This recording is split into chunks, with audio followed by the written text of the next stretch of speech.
Had a really interesting conversation with a friend of mine this week where he said, Rob, surely you've seen the news. Like, many more people are beginning to come to church. There's a real upsurge, particularly among young people, of people who are exploring faith and turning up in church services. Like, isn't that an amazing thing? I'm like, yes, that is a brilliant thing.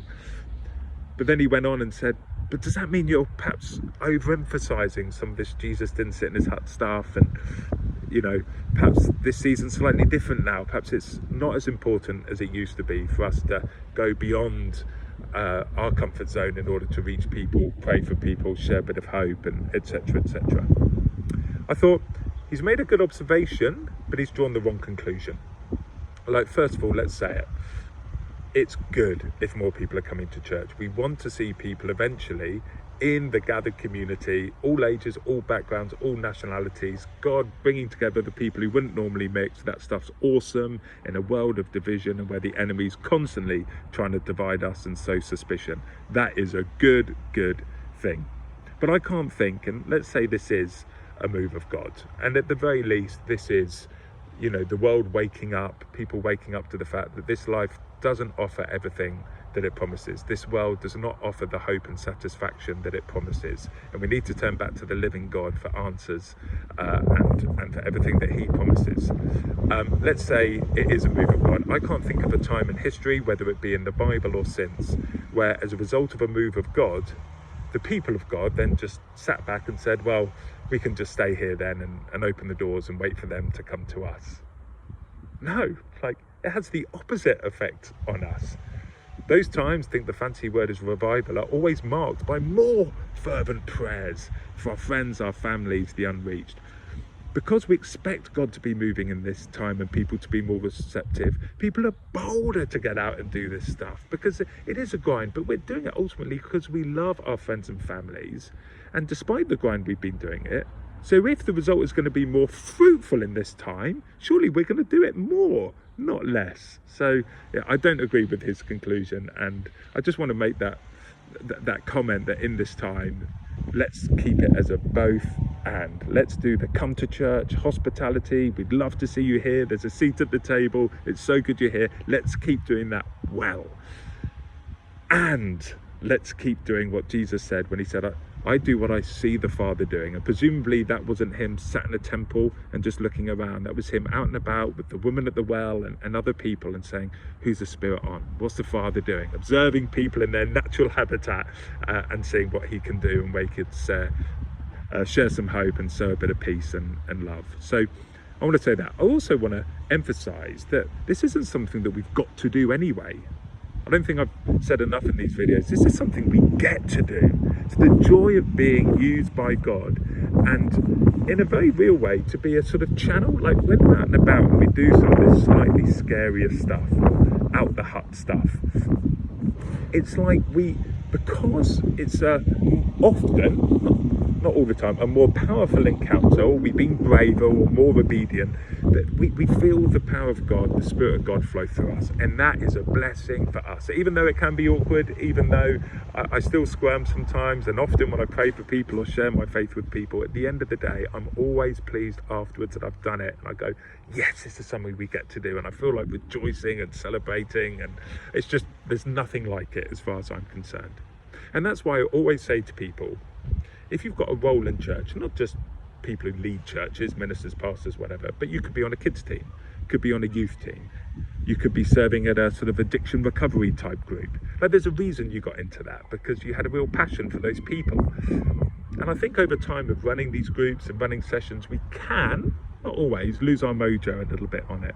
So I always say to people, whatever your role within church, particularly if you've got a role within church, go and do that stuff, the same stuff, but go and do it somewhere else. When you're on holiday, do it with a random person that you meet on the streets. Go to someone else's church and do it. Go and join someone else's little mission initiative and do it. Go somewhere and do it where there's no obvious comeback on you, when you're not doing it within the set times and parameters. Because in doing that, yes, it's a spiritual discipline, but you'll be enlivened again of, yes, that's why I got into this. you'll remember the joy of why you got into it, and you're not doing it because you have to. They know you're not doing it because you have to, and God blesses that sort of thing so much. He blesses them and he blesses you in it. And that's why I got these t-shirts printed. At the end of the day, JDS IHH, just to create those opportunities out and about. And it's not just on our home turf and with our friends, could be anywhere where we are. I've had some great chats with people who've got some of these t-shirts. They picked up a couple of jumpers of mine. I actually prefer the jumper's lovely. And I'm not looking to make a profit on them, by the way. I just think they're absolutely brilliant jumpers, t-shirts made by a local sustainable clothing brand. They've given them to me for a really good price, so I just want to pass them on. I love to know that there's good people who love the Lord out there, and they're wearing the badge, or they're opening up more opportunities than they normally would. I was chatting to my mate the other day who said, I can't tell you, Rob, how many people either that I know or have almost stopped me and said, oh, nice jumper, what does that mean? Or interesting logo, what does that mean? And he said, oh, it stands for Jesus didn't sit in his hut. And he said, yeah, it just gave me a little in to talk about my testimony. He said, you know, when I met Jesus, actually it was, you know, I really got a sense he came to meet me where I was. And yes, it could have been in a church building, but the concept's still the same, that he's a God who comes out to us. He doesn't wait for us to come to him to sort out our act first. I mean, for me particularly, I mean, this comes back to my own story. We all have a story, but I met the living God lying on my living room floor, you know, panic attacks and all sorts, and just crying out to the ceiling and saying, I can't do this anymore. And then I was filled with peace, and I didn't know what it was, wasn't looking for God, didn't believe in him. But these words came into my heart, it's okay, I'm with you. And for the first time in my life, I didn't feel alone. And I get to share that testimony with people, and I get to share it more and more when people ask me what that little emblem means. But also, when Jesus met me on my living room floor, for me it was 18 months before I joined organised church. And in that time, and this is really interesting, friends of mine who'd noticed what's happening, obviously I was talking a little bit about this sort of spiritual experience I'd had. We were at the pub one day and we went back and watched the boxing at my house, my flat. We saw one of the boxers had a Bible verse on his shorts, and they said to me, Rob, you're talking about God more now. Do you know what that Bible bit means? And it's brilliant, because I was not an expert. It wasn't at a set time or anything like that. It was really spontaneous. And I said, I don't, but I've got a Bible. And we opened it up, and I've still got the picture. It's a Facebook memory. It comes up every year. The same two people tagged into it. And we opened the Bible and read it together. And for me and for them, I think it was the first time we'd ever opened the Bible. And these guys are still going with the Lord to this day.